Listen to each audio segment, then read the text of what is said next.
June 11, 2025, a date that will forever be etched in the annals of history. Los Angeles wakes to a sunrise unlike any other. The golden rays paint the sky, unaware of the seismic shift about to occur. The air is still, the ocean whispers secrets to the shore, and the city breathes in the tranquility of a typical Californian morning.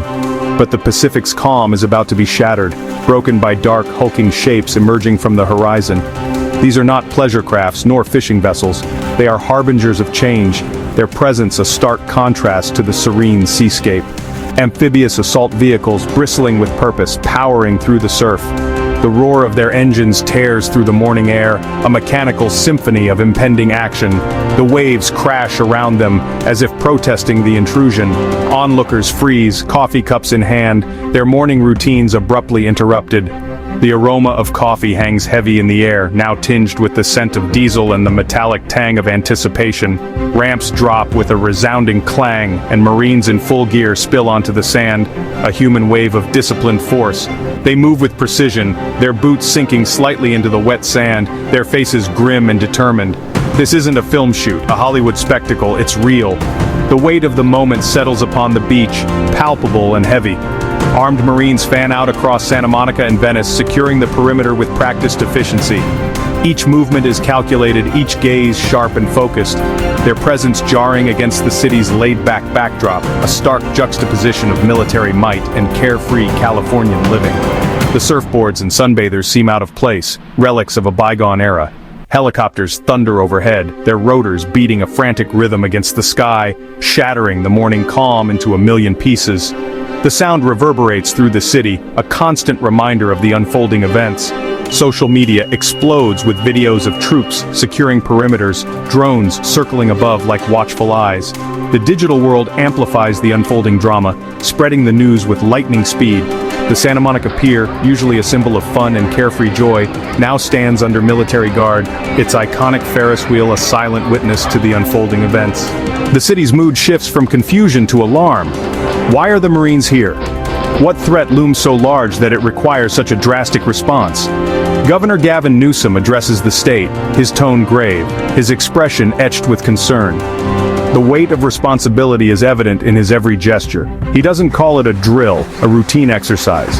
He calls it a threat, a clear and present danger to the very fabric of society. What you're seeing is a symptom of a larger problem, he declares, his voice resonating with urgency. Democracy is under assault and we must stand firm in its defense.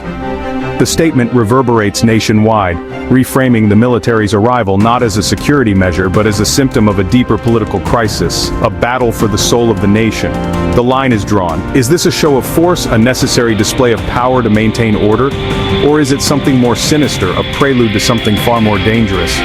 The nation watches with bated breath, waiting for answers, desperate for reassurance. The images are stark and unsettling, the questions urgent and demanding.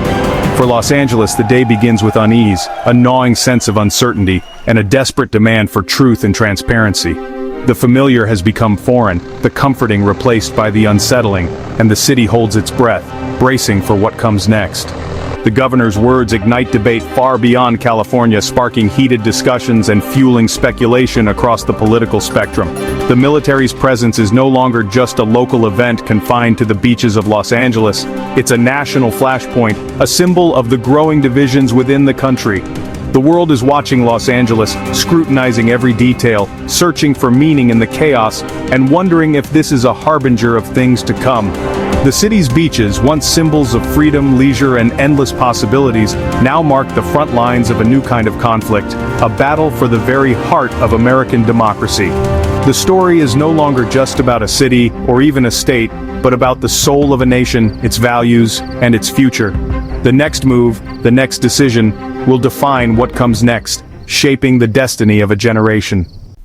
Los Angeles wakes to a scene of utter disbelief and growing fear.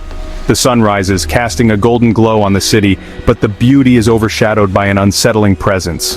Eyewitnesses, bewildered and anxious, immediately flood social media with shaky footage and frantic posts. The digital world becomes a chaotic mosaic of perspectives. On the beach, a surfer initially mistakes the military landing for a scene from a movie, a blockbuster being filmed on location. That is, until he sees the glint of weapons and the grim determination on the soldiers' faces. The illusion shatters. It's not fake. You feel it in your gut. This isn't a drill, it's an invasion, one eyewitness says, his voice trembling with a mixture of fear and disbelief.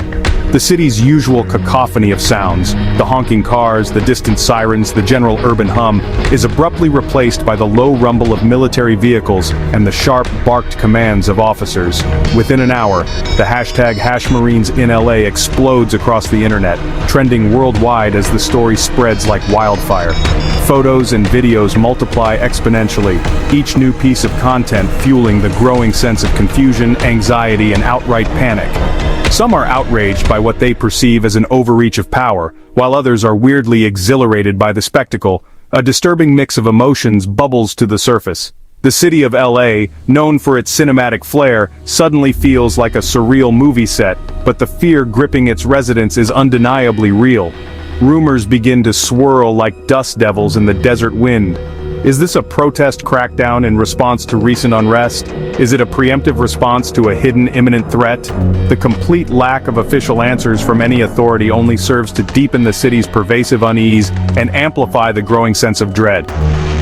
Desperate for information, some residents attempt to approach the Marines directly, but their efforts are met with an unnerving wall of silence and the cold, impassive reflection of mirrored sunglasses.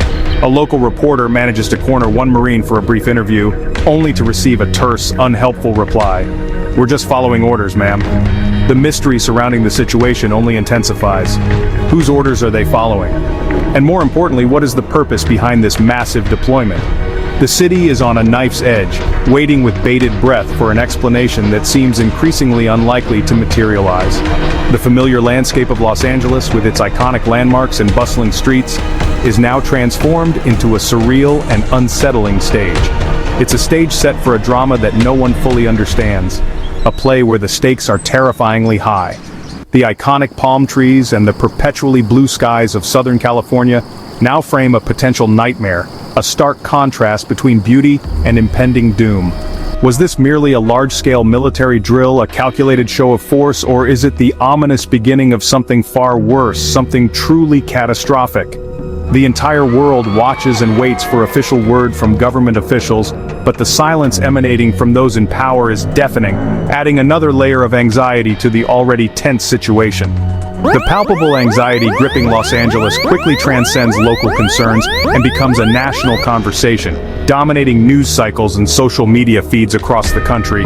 Los Angeles is collectively holding its breath, suspended in a state of agonizing uncertainty, caught between the swirling rumors and the stark, undeniable reality unfolding before their eyes. The truth, the explanation, the reason behind it all, remains frustratingly just out of reach, like a mirage shimmering on the horizon. Hours later, the Pentagon finally speaks. The military presence, they say, is a planned training exercise Operation Urban Sentinel.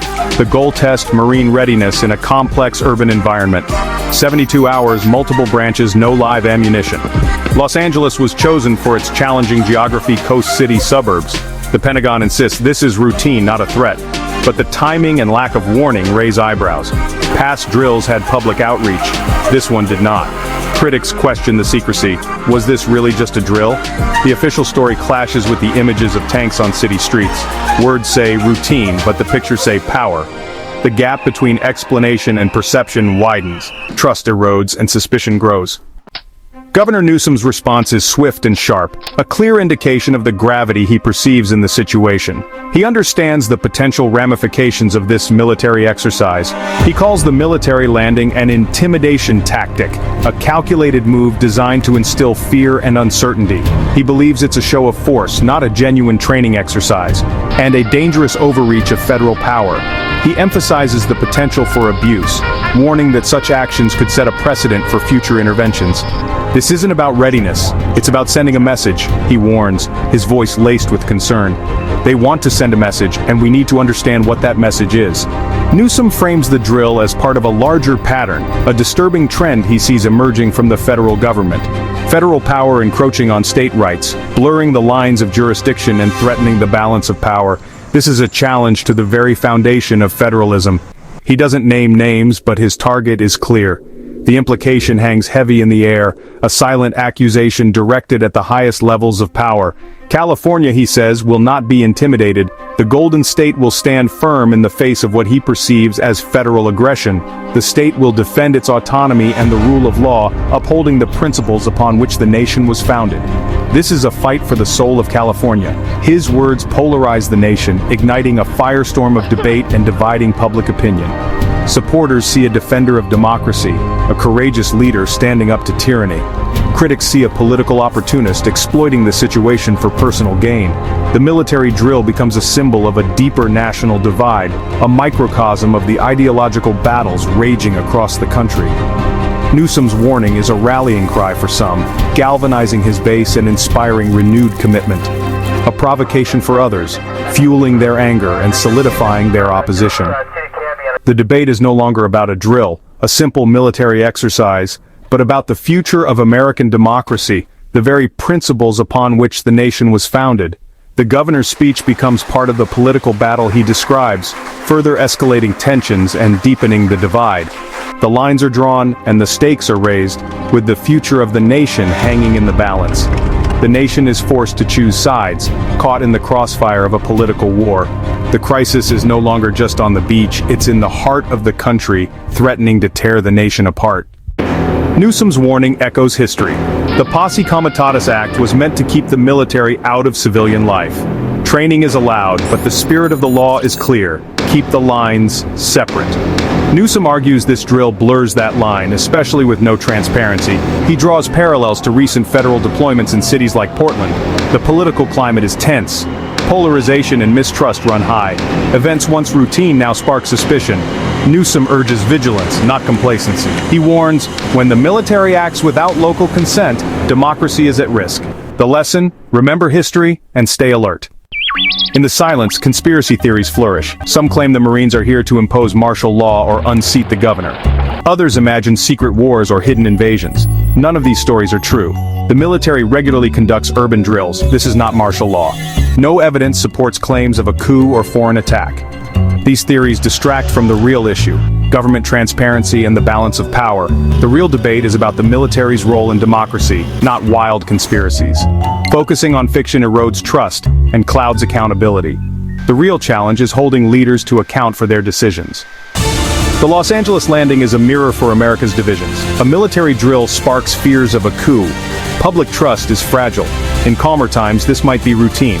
Now, it's a crisis. The nation is split. One side sees a drill, the other an assault on democracy. This fragmentation makes real solutions harder to find.